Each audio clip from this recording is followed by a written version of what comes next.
अस्सलाम वालेकुम एवरीवन। ये वीडियो बेस करती है calculation of consumer and producer surplus के ऊपर। और जैसे कि हमने प्रीवियस वीडियो में डिस्कस किया था बहुत डिटेल में कि कंज्यूमर और प्रोड्यूसर सरप्लस किसे कहते हैं और ग्राफिकली इन्हें कैसे देखा जा सकता है। तो इस वीडियो में हम इसकी ज़रा कैलकुलेशन देखेंगे कि अगर हमारे पास डिमांड और सप्लाई की इक्वेशन होती है और हमसे कहा जाता है कि कंज्यूमर सरप्लस निकालें, प्रोड्यूसर सरप्लस फाइंड करें, तो हम किस तरह फाइंड करेंगे। देखिए, इसके लिए सबसे पहले हमारे जहन में वो डेफिनेशन होना ज़रूरी है जो कि हमने देखी थी कि कंज्यूमर सरप्लस क्या है। कंज्यूमर सरप्लस डिफरेंस है किन दो प्राइसेस का। एक वो प्राइस जो कि कंज्यूमर बिलिंग है पे करने के लिए, जैसे कि हम इसको यहाँ पे लिख सकते हैं, ठीक है। तो विलिंगनेस टू पे, कितना पे करने को तैयार था वो, और उसको एक्चुअल में कितना पे करना पड़ा, इन दोनों का डिफरेंस क्या कहलाता है, आपका कंज्यूमर सरप्लस। तो एक्चुअल प्राइस तो वही होती है जो मार्केट में चल रही होती है, और हमने देखा था कि अगर इक्विलिब्रियम प्राइस जो है आपकी मार्केट में, जो इक्विलिब्रियम प्राइस है वो कौन सी प्राइस का आएगी, एक्चुअल प्राइस जो कि कंज्यूमर पे करेगा इन एक्चुअल, ठीक है ना।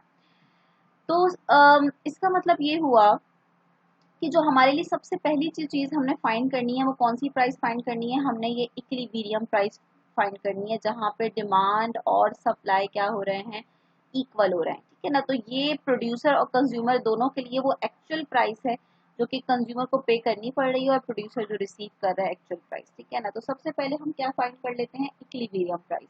इक्विलिब्रियम प्राइस फाइंड करने का क्या तरीका है, हमें पता है कि at equilibrium demand is equal to supply.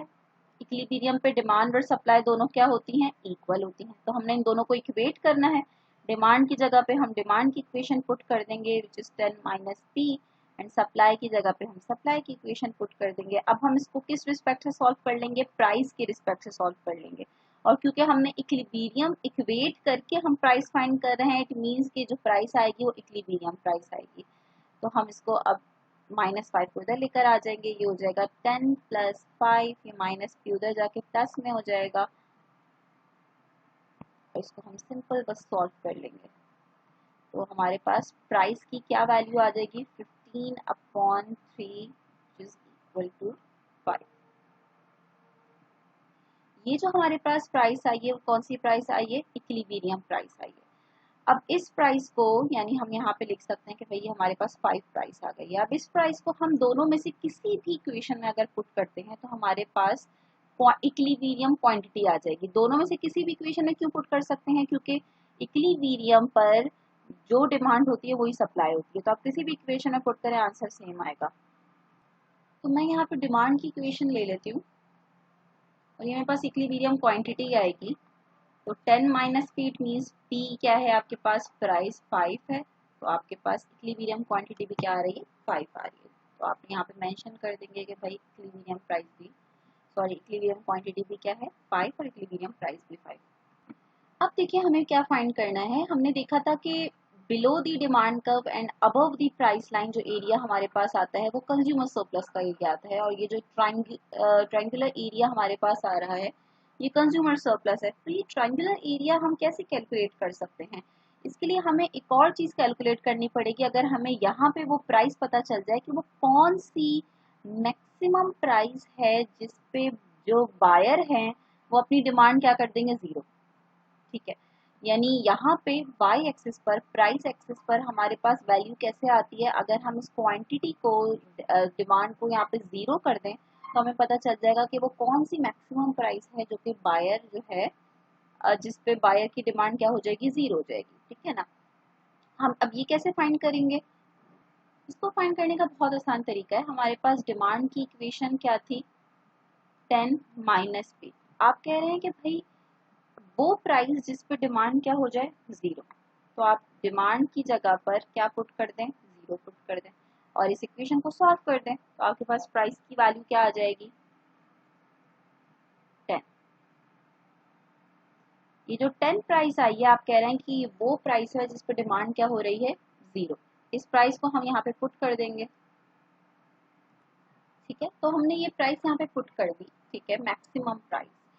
और मिनिमम प्राइस हम कैसे निकालेंगे, यानी वो प्राइस जिस पे प्रोड्यूसर की कॉस्ट भी कवर नहीं हो रही होगी और जिस पे वो सप्लाई नहीं करेगा, और जिससे ज़रा सी ज़्यादा हम उसे प्राइस मिलेगी तो वो सप्लाई करने को तैयार हो जाएगा। तो ये प्राइस हम कैसे फाइंड करेंगे? अच्छा, ये प्राइस हम किस तरह फाइंड कर सकते हैं? ये सप्लाई कर्व है हमारा। हम कह रहे हैं कि जब क्वांटिटी सप्लाई 0 हो जाए, ठीक है, तो प्राइस की क्या वैल्यू होगी, यानी इन अदर वर्ड्स हम ये कह रहे हैं कि वो कौन सी मिनिमम प्राइस है जिस पे सप्लायर अपनी सप्लाई क्या कर दे, 0। ओरिजिन पे क्या वैल्यू होती है? 0 वैल्यू होती है। जब क्वांटिटी 0 सप्लाई हो, किस प्राइस पर 0 क्वांटिटी सप्लाई होगी, तो ये निकालने के लिए अगेन हम क्या करेंगे, क्वांटिटी सप्लाई की जगह पर 0 पुट कर देंगे। हम इस इक्वेशन को सॉल्व कर देंगे 0 पुट करके। तो ये इक्वेशन जब आप सॉल्व करेंगे, -5 उधर आके +5 हो जाएगा और आपके पास आंसर आ जाएगा 2.5, जिसे आप यहाँ पे पुट कर देंगे।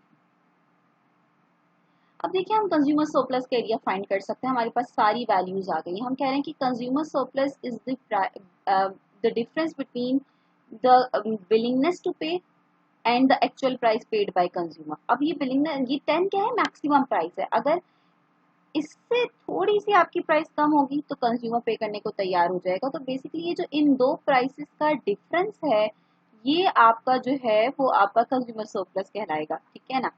अच्छा, अब कंज्यूमर सरप्लस का जो ये एरिया हमारे पास आ रहा है, ये ट्रायंगुलर एरिया आ रहा है। और किसी भी ट्रायंगल की कैलकुलेशन के लिए हम किस तरह कैलकुलेट कर रहे होते हैं ट्रायंगुलर एरिया को? 1/2 बेस मल्टीप्लाई बाय हाइट।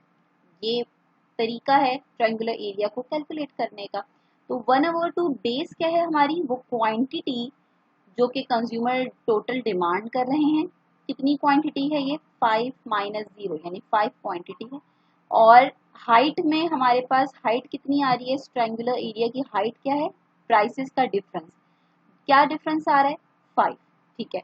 तो कंज्यूमर सरप्लस किस तरह फाइंड होगा? कंज्यूमर सरप्लस की क्या वैल्यू आएगी? 1/2 मल्टीप्लाई बाय बेस क्या आई है आपके पास? डिफरेंस क्या है क्वांटिटी का? 5 - 0, 5। और हाइट कितनी आई है आपके पास? जब आप इन दोनों प्राइसेस को आपस में इनका डिफरेंस देखेंगे तो वो डिफरेंस आ जाएगा 5। इसका मतलब ये है कि कंज्यूमर सरप्लस का एरिया हमारे पास कितना आ जाएगा जब आप इसको पूरा सॉल्व करेंगे? 25 डिवाइडेड बाय 2, तो ये आ जाएगा आपके पास 12.5। तो बहुत सिंपल है। हमने क्या किया, हमने इस ट्रायंगुलर एरिया को मेजर करा है, क्योंकि ये ट्रायंगुलर एरिया हमें कंज्यूमर सरप्लस बता रहा है। तो हमने सबसे पहले ट्रायंगुलर एरिया मेजरमेंट का तरीका ये देखा कि हम इसको 1/2 से रिप्रेजेंट करते हैं ट्रायंगल को, और उसको फिर हम किससे मल्टीप्लाई कर रहे होते हैं? बेस को मल्टीप्लाई कर रहे होते हैं हाइट से। तो बेस पे हमारे पास है क्वांटिटी, तो उसने टोटल कितनी क्वांटिटी डिमांड करी, और हाइट पे हमारे पास है प्राइस का डिफरेंस, ठीक है। Difference between willingness to pay and the actual price paid by consumer, उसका डिफरेंस ले लिया, हमारे पास कंज्यूमर सरप्लस आ गया। बिल्कुल इसी तरह प्रोड्यूसर सरप्लस फाइंड करेंगे 1/2, क्योंकि ये भी एक ट्रायंगुलर एरिया हमारे पास आ रहा है, ठीक है। मल्टीप्लाई बाय अगेन बेस क्या है हमारी? वही जो क्वांटिटी जो आपके पास आ रही है 5, यानी डिफरेंस। और हाइट में जो प्राइस का डिफरेंस हमारे पास आ रहा है, मिनिमम प्राइस, और वो प्राइस जो कि एक्चुअल में प्रोड्यूसर ने रिसीव करी। जब आप इनका आपस में डिफरेंस निकालेंगे तो ऑफकोर्स ये 2.5 आ जाएगा और आपके पास आंसर आ जाएगा 6.25। तो ये हमारे पास कंज्यूमर सरप्लस आ गया और ये हमारे पास प्रोड्यूसर सरप्लस आ गया। उम्मीद है कि कैलकुलेशन आपको बहुत अच्छे से समझ में आई होगी, ठीक है। इस तरह से आपको कोई भी इक्वेशन दे दी जाए, आप आसानी से कंज्यूमर प्रोड्यूसर सरप्लस की कैलकुलेशन कर सकते हैं। Thank you for watching.